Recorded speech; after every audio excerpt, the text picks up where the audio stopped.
தேர்தல் வியூக வகுப்பாளர் பிரசாந்த் கிஷோர் ஜன்சுராஜ் என்ற கட்சியை தொடங்கியுள்ள நிலையில் பீகார் இடைத்தேர்தலில் முதல் முறையாக போட்டியிட்டுள்ள நிலையில் அவரது கட்சி படுதோல்வி அடைந்துள்ளது.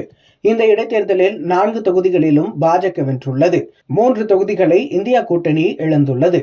மற்ற கட்சிகளுக்கு வியூகம் வகுத்து கொடுத்து அவர்களை வெற்றி பெறச் செய்த பிரசாந்த் கிஷோர் தற்போது அவருடைய கட்சி போட்டியிட்ட 4 தொகுதிகளிலும் பெரும் பின்னடைவை சந்தித்து வருகின்றனர். பிரசாந்த் கிஷோர் என்பவர் ஐபாக் எனும் தேர்தல்களுக்கு வியூகம் வகுக்கும் நிறுவனத்தை நடத்தி வருகிறார்.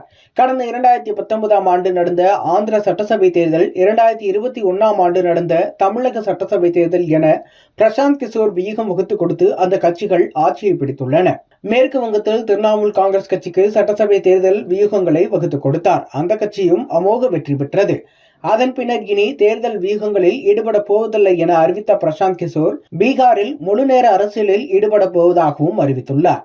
பீகாரில் தனது பாத யாத்திரையை கடந்த 2022 ஆண்டு அக்டோபர் 2ஆம் தேதி தொடங்கினார்.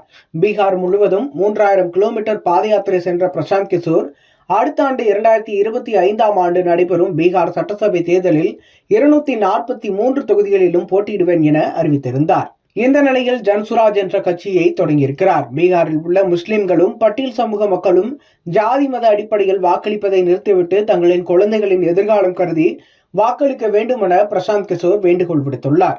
ராஷ்டிரிய ஜனதா தளம், ஐக்கிய ஜனதா தளம், பாஜக ஆகிய முக்கிய கட்சிகளுக்கு போட்டியாக பிரசாந்த் கிஷோர் புதிய கட்சியை தொடங்கியுள்ளார். பிரசாந்த் கிஷோரின் கட்சி பீகாரில் நடைபெற்ற இடைத்தேர்தலில் 4 தொகுதிகளிலும் போட்டியிட்டுள்ளது. அந்த கட்சியின் தலைவராக பிரசாந்த் கிஷோர் இல்லாமல் முன்னாள் IFS அதிகாரி மனோஜ் பாரதியை தலைவராக்கினார். ராம்கர், தராரி, பெலகஞ்ச், இமாம்கஞ்ச் ஆகிய 4 தொகுதிகளின் இடைத்தேர்தல்களிலும் பிரசாந்த் கிஷோர் கட்சி போட்டியிட்டது. இந்த 4 தொகுதிகளிலும் 125 முறை தேர்தல் கூட்டங்களை பிரசாந்த் கிஷோர் நடத்தியுள்ளார். அதுபோல் லாலு ஒரு கூட்டத்தையும் நடத்தி நிதிஷ் 4 கூட்டங்களையும் நடத்தியுள்ளார்.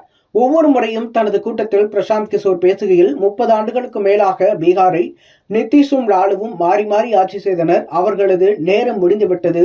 நிதிஷுக்கும் லாலுக்கும் வாக்களித்து சோர்ந்து போன வாக்காளர்களுக்கு நன்மை செய்யவே ஜன்சுராஜ் என்ற கட்சி தொடங்கப்பட்டது என பேசியிருந்தார். இந்த நிலையில்தான் பீகார் சட்டசபைக்கான இடைத்தேர்தல் முடிவுகள் அறிவிக்கப்பட்டு வரும் நிலையில் பிரசாந்த் கிஷோரின் கட்சிக்கு பெரும் பின்னடைவு ஏற்பட்டுள்ளது. இந்த நிலையில் 4 தொகுதிகளின் வாக்குகளும் எண்ணப்பட்ட நிலையில் 4லும் பாஜக கூட்டணியே வென்றுள்ளது. இதன் மூலம் ஏற்கனவே தன்னிடம் இருந்த 3 தொகுதிகளை காங்கிரஸ் கூட்டணி இழந்துவிட்டது. முதல் முறையாக களமிறங்கிய பிரசாந்த் கிஷோர் கட்சியும் பெரும் தோல்வியடைந்துள்ளது.